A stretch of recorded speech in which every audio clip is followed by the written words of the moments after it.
Greetings. This presentation is midwifery care after a C-section. This is presented by Lacey, Alina, and myself, Ifa Sheung. This presentation will cover what is a C-section or a belly birth, the implications, the impacts for the birthing person, the impacts for the baby, plan of care, future implications, follow-up care. Cesarean delivery is a surgical method of delivering a baby by making incisions in the abdomen and uterus. It is usually done when a vaginal birth could be risky for the birthing person or baby, such as during labor, complications, or when vaginal delivery is impossible due to physical barriers. This surgery is the most common and generally safe procedure in the U.S., often chosen for reasons like difficult labor, signs of fetal distress, abnormal baby position, placental issues, or a previous cesarean. Although it is a major surgery with risks like infection, bleeding, and longer recovery compared to vaginal birth, cesarean delivery can be life saving in certain cases. Cesarean delivery is necessary when a safe vaginal birth is not possible due to medical reasons. Common reasons include a prior classical cesarean or a history of uterine rupture. While cesareans carry risk, there are reserved for medically necessary cases through a maternal request for an elective cesarean is respected through shared decision making. Maternal indications include previous cesarean, pelvic abnormalities, certain infections like herpes or HIV, cardiac or pulmonary disease, and need for other abdominal surgeries. Uterine or anatomical reasons involve abnormal placental placement, like placenta previa or accreta, placenta abruption, prior uterine surgery or scars, cervical cancer, or obstructive masses. Fetal indications include non assuring fetal status, umbilical cord problems, failed operative vaginal delivery, abnormal fetal positions, large baby size, congenital anomalies, and previous birth trauma. So cesareans and belly births can occur planned or unplanned. Regardless of how they occur, we want to be mindful of the emotional impacts on clients. Research has shown that clients that have experienced PTSD from their birth is based on how the medical provider responded to them and them being out of control. So we want to make sure that our roles are there to support them in reducing any additional anxiety or fear and support them because we can't alleviate all anxiety and fear, right?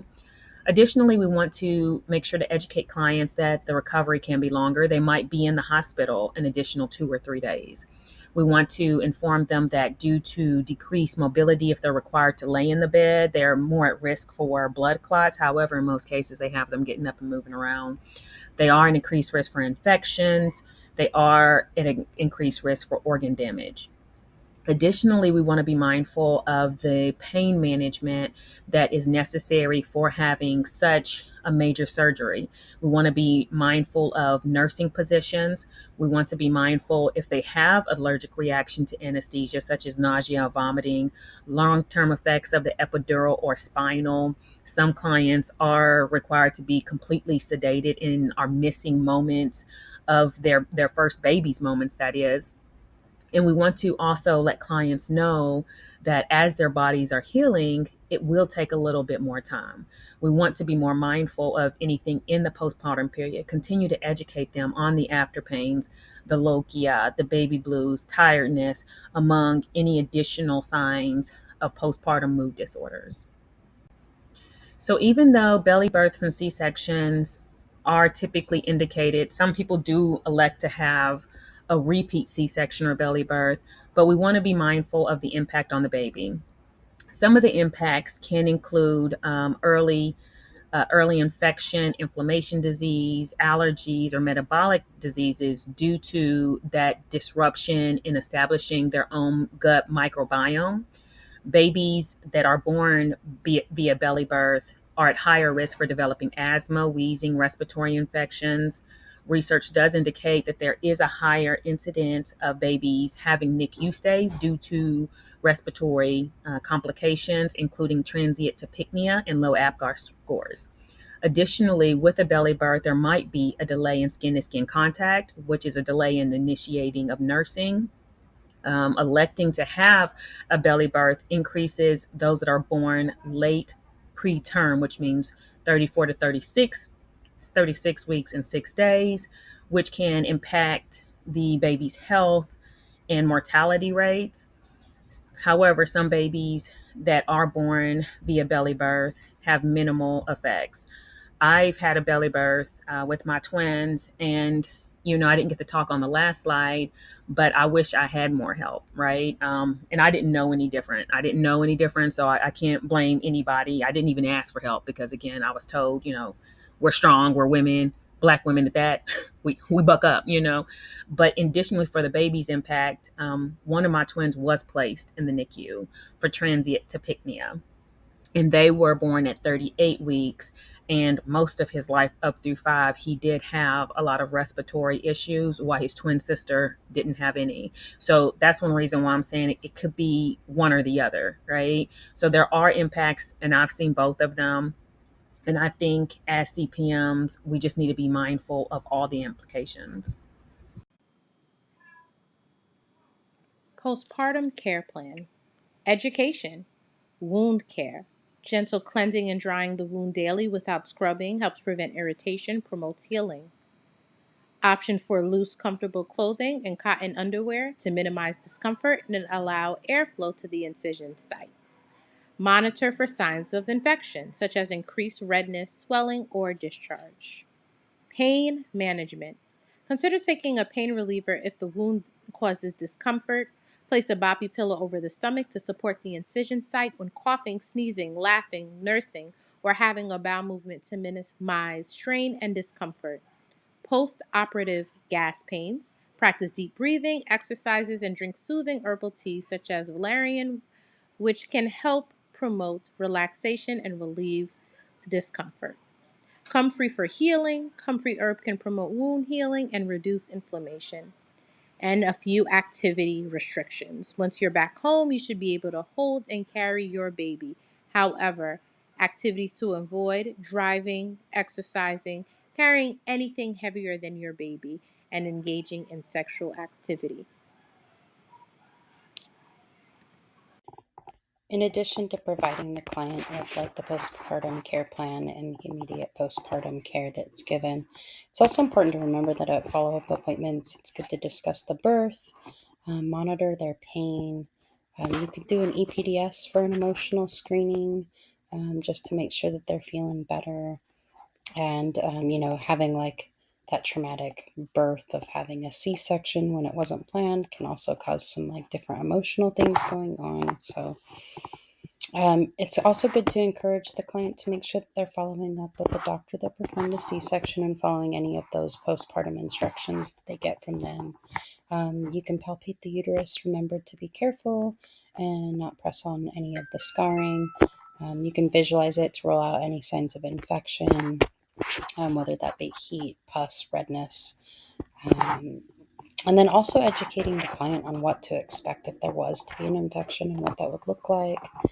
Uh, and then also when to call you and when to reach out if they see something. Another thing is to talk about is like different restrictions that they might have with having a C-section, and just make sure that they have a good support system in place with that as well. And then also having resources to give them when it's indicated, if they're needing help with anything. And then in the last postpartum visit, it's good to educate them on any of the future implications that their C-section may have given. If at any time there's a suspected infection, then this would be something that they would need to go into the hospital for immediately, as well as you could have them contact the doctor that performed the C-section as well. Some of those future implications of having a C-section that you'd want to talk to the client about is, the increase in recovery time, that it's going to take longer than if they would have had a vaginal birth. That it's normal to have emotional reactions to the cesarean section that they received. Obviously, they're going to have scarring from the C-section. And then also talking about like VBACs in the future if they were to get pregnant again.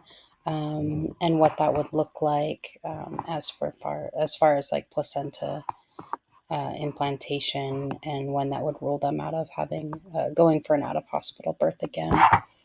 Also, any adhesions. Some things that need to be studied that still they're looking into is like vaginal seeding and like the infant gut microbiome and how that's affected from a C-section. And then also with C-sections, it's more likely to have a decrease in exclusive nursing, shorter nursing. A lot of this is believed to do to pain management or impaired healing, but there could be just a lack of support as well. And so, really focusing your care on providing nursing assistance is going to be really helpful to kind of combat what studies are showing of it affecting nursing in a negative way. There's also an increased risk of uterine rupture, abnormal placentation, ectopic pregnancy, stillbirths, preterm birth. And so those are things that need to be discussed. And then also, babies that are born to C-section have an increased likelihood of allergies that is also believed due to the infant gut microbiome and vaginal seeding. And they're more likely to have asthma as well. And so educating the client on what to look out for in that is very helpful as well. All right. So, as for midwifery care, some key takeaways that we would like for you to take away today. One, C-section is the most common surgical procedure in the United States. That in itself is crazy to me, right? Additionally, some C-sections are necessary, some are not. However, in order for a client to be low risk, most of them don't have C-section. So if our client is going for a C-section and they came to us for care, not co-care, not electing care, it's very important that we're mindful that their birth plan may have changed, right? It's very important for us to be like, okay, they intended to have an out of hospital birth. Now they're having a hospital birth. We want to watch for the risk of PTSD. We want to watch for the risk of additional postpartum mood disorders. We want to be proactive in educating our clients of the increased risk of infection, the increased need of potential pain medicines, the need to reduce their activity for healing, the knowledge that they need to be active in their recovery, which active for them is sitting down somewhere and letting people help them. I wish I had known that. Additionally, as CPMs, we want to make sure that we're educating clients, that research is showing. I know I've heard a lot of midwives say it needs to be 18 months between pregnancy. We need to make sure to emphasize that it is to delay conception for 18 months, not 18 months from the time you had one baby to the next baby, because that's where a lot of the people that I've seen, my personal experience has seen where people are like, oh, I'm going to go ahead and have another C-section, or the doctor's like, you need to have another C-section. It needs to be 18 months. This is specifically from the most up-to-date research to delay conception. Lastly, as CPMs, we need to make sure that we are still doing co-care postpartum so that they feel like they're still getting that in-depth hand-on-hand connection, but they also need to follow up with their OB to assess their healing and also document any changes that are happening. So like if they're having an infection, yeah, they can call us, but they need to let the OB know, because there's other legal things that need to be on there. I'm not going to get here or there. That's not really what this this discussion was about. But I definitely think as CPMs, we should be very mindful of all of these things and continue to be with them through this full process. Anybody got any questions?